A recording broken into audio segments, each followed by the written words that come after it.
tout le monde, bienvenue de nouveau chez moi, bienvenue pour ce moment encore du partage de la parole de Dieu.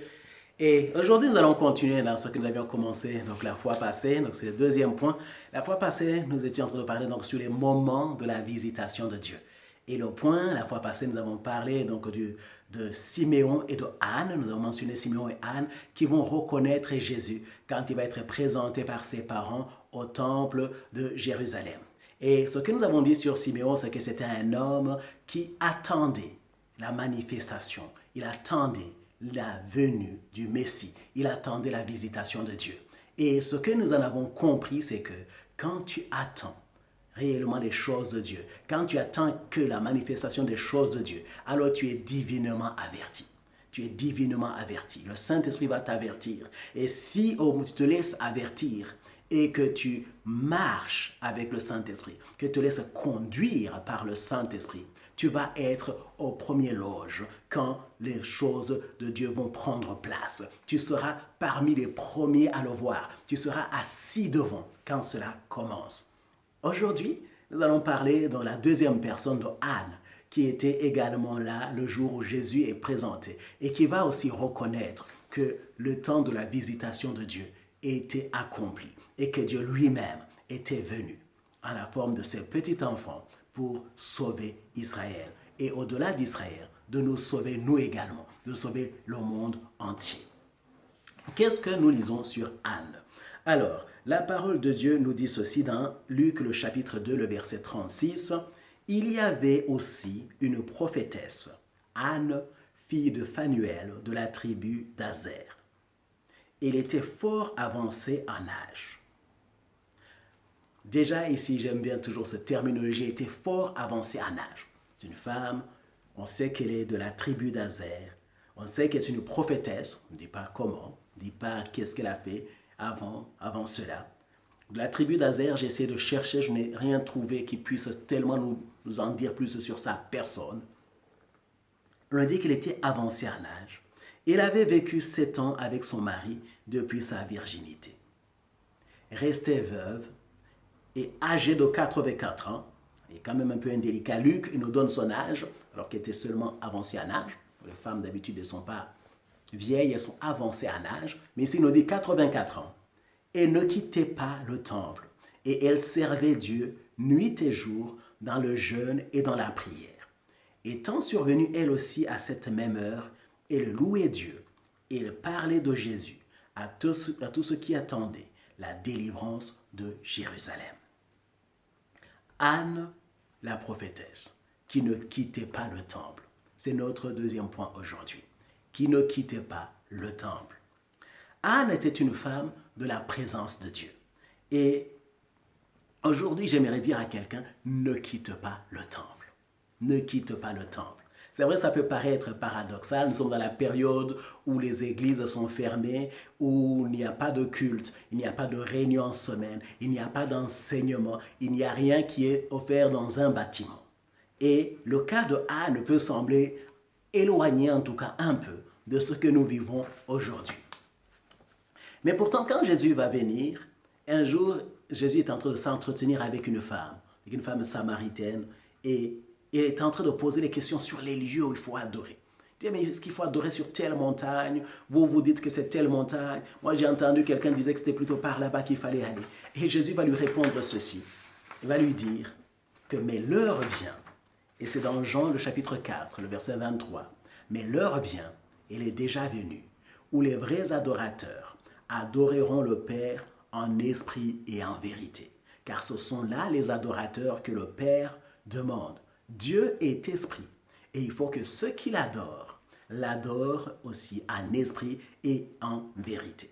C'est-à-dire avec la disposition de cœur. C'est-à-dire que l'adoration concerne l'être intérieur et concerne notre relation, notre communion avec Dieu au travers du Saint-Esprit. Mais aussi, le Seigneur cherche de ceux qui font cela avec authenticité, avec intégrité. C'est-à-dire qu'il n'y a pas de mismatch, il n'y a pas de différence entre ce que leur bouche dit et ce que leur cœur veut et leur cœur est en train d'exprimer sincèrement de ce qu'ils vivent à l'intérieur d'eux-mêmes.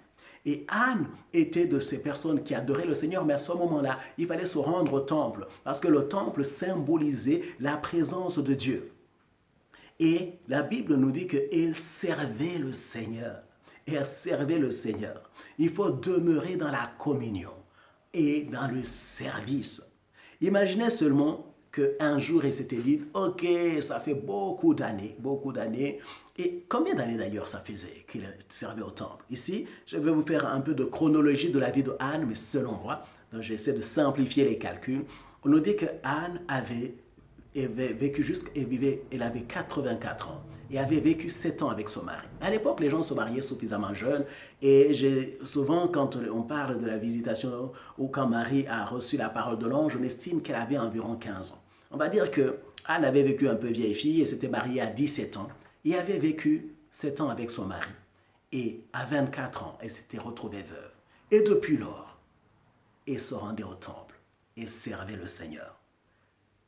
60 ans de service du Seigneur. Vous savez, il y a ce passage célèbre dans la parole de Dieu où David dit ceci, je désire une chose que je désire ardemment, c'est d'habiter la maison du Seigneur tous les jours de ma vie. D'habiter. Et à un autre moment, David dit ceci, un jour dans tes parvis vaut mieux que 1000 passés ailleurs. Et si ça vaut que 1000 passés ailleurs, Anne n'avait pas passé seulement un jour, elle avait passé 60 ans. Imaginez une quantité, une vie remplie au service de Dieu. Quand on dit servir Dieu, souvent ça peut aussi être mal compris. On pourrait penser qu'elle devait forcément faire un travail. Ça peut être le cas, mais pas forcément. Servir le Seigneur. On dit qu'elle servait par la prière et par le jeûne. Vous savez, dans le livre des Actes, le chapitre 13 au verset 2, nous connaissons cette histoire où Paul et Barnabas se sont appelés au ministère. Il est dit ceci, pendant qu'ils servaient le Seigneur dans leur ministère et qu'ils jeûnaient, le Saint-Esprit dit, mettez-moi à part Barnabas et Saul pour l'œuvre à laquelle je les ai appelés. Et c'est pendant qu'ils louaient le Seigneur, pendant qu'ils adoraient le Seigneur. Pendant ce temps-là, c'est le service vers le Seigneur est un moment où nous lui rendons un culte. Et Anne était de ceux qui avaient été assidus au temple, dans la prière et dans l'adoration. C'était là son service. C'était son service. Et elle était constante dans son service. Et elle persévérait dans son service. Si tu es quelqu'un qui aime la présence de Dieu et qui est constant dans la présence de Dieu, devine quoi? Le Saint-Esprit va te localiser. Le Saint-Esprit va te localiser. En fait, Dieu savait que s'il fallait amener la visitation et donner le privilège à sa servante Anne de voir le Messie, de le rencontrer, Dieu savait où il fallait trouver Anne. L'adresse de Anne était connue. C'était dans le temple. Parce que Dieu savait qu'il était fidèle au temple. Si tu es fidèle dans la présence de Dieu, Dieu va t'y rencontrer. Si tu sers Dieu avec fidélité, si tu es constant dans ton service envers Dieu, Dieu va te localiser. Je me rappelle une période, un jour dans une retraite, où j'avais reçu une visitation de Dieu. Un homme de Dieu était venu et il m'avait parlé par rapport à l'appel de Dieu pour ma vie. Et il avait confirmé des choses que certains j'avais entendues des années, dizaines d'années avant et que j'avais gardées dans le fond de mon cœur. Et ce jour de la visitation, je m'attendais à rien de particulier. Je ne m'attendais à rien de particulier. J'étais seulement au bon endroit. J'étais là où il fallait être. Dans la retraite, en train de servir le Seigneur. J'y étais allé sans grande préparation et je me souviens à l'époque, j'en étais tellement frustré. Mais j'avais dit, je vais faire ce qui est mon service. Et mon service, c'est seulement été dans la louange. Je donnerai le maximum. Je vais mettre les instruments. Je vais chanter de tout mon cœur. Et alors que je faisais cela, Dieu a fait irruption. Il y a eu une visitation. Si tu es fidèle dans la présence de Dieu, Dieu va te localiser. Dieu va te localiser. Et quand Dieu va te localiser, il ne va pas seulement te localiser. Regarde ce qui se passe pour Anne. Dieu sait où se trouve Anne et Dieu va amener le petit enfant là. Pourquoi?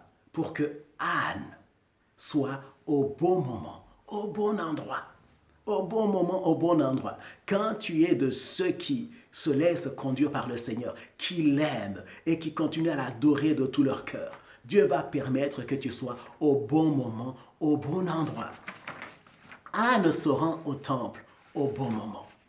Parce qu'on nous dit, la parole de Dieu est assez marrante ici. On nous dit qu'il y avait une prophétesse et il avait vécu un certain nombre d'années. Et puis au chapitre 38, on nous dit, étant survenue elle aussi à cette même heure, comme par hasard. Mais elle était là au bon moment, au bon endroit. Parce que c'est une femme de la présence de Dieu et que Dieu l'avait localisée et savait comment l'atteindre. Alors que nous parlons de la visitation de Dieu, une des clés de vivre la visitation de Dieu, de se trouver au bon moment et au bon endroit quand Dieu va venir, c'est de rester dans la présence de Dieu. C'est de ne pas quitter le temple. Au figuré, bien entendu. Ce n'est pas forcément s'enfermer dans la salle de l'église. Non, c'est de rester dans la présence de Dieu et d'être fidèle dans son service envers Dieu.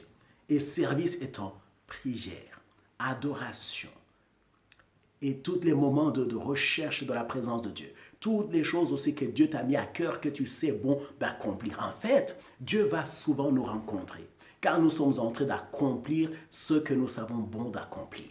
Si nous sommes en train d'accomplir ce que nous savons être bon, ce qui est notre part. Parce qu'ici, quand nous regardons l'exemple de Anne, il ressemble à ce que l'apôtre Paul va dire plus tard concernant les veuves. C'est-à-dire que ceux qui ne veulent pas se remarier puissent se consacrer au service et puissent être disponibles pour l'œuvre du Seigneur. Et c'est ce que faisait Anne. C'est ce qu'elle savait qu'elle devait faire. Et alors qu'elle le faisait, elle va être témoin de la venue du Messie. Et va être de ceux qui vont reconnaître Jésus et de vivre le temps de la visitation. Oh, quelle joie! Beaucoup de personnes, beaucoup de prophètes avaient voulu voir ce jour-là et cela ne leur avait pas donné. À Anne, alors qu'elle était fidèle dans la présence de Dieu, cela est donné. Et va se trouver ce jour-là, au bon moment, au bon endroit. Ma prière aujourd'hui pour toi, ma prière pour nous, c'est que nous puissions rester attachés à la présence de Dieu, afin qu'au moment de la visitation de Dieu, alors que nous attendons, alors que nous soupirons à ce que Dieu vienne manifester sa gloire sur la terre par le salut de plusieurs, que Dieu vienne se manifester sur la terre par des temps où la gloire de Dieu est visible par des signes, par des prodiges, par des guérisons, par des résurrections des morts, alors que nous attendons ce moment où l'Église n'est pas confinée dans les bâtiments, mais sort à l'extérieur et manifeste puissamment le royaume de Dieu. Alors que nous attendons ces moments, restons des personnes de la présence de Dieu. Et alors que nous le faisons, Dieu permettra que quand les choses commencent, notre nom soit mentionné, notre nom soit associé à ce que Dieu va faire. Alors que Dieu va agir, nous serons au bon moment et nous serons au bon endroit pour faire partie du plan glorieux de Dieu et vivre la manifestation de ce que Dieu a prévu pour les temps que nous vivons. Que Dieu nous bénisse et que Dieu nous aide à rester fidèles. Merci à vous tous et rendez-vous à la prochaine fois.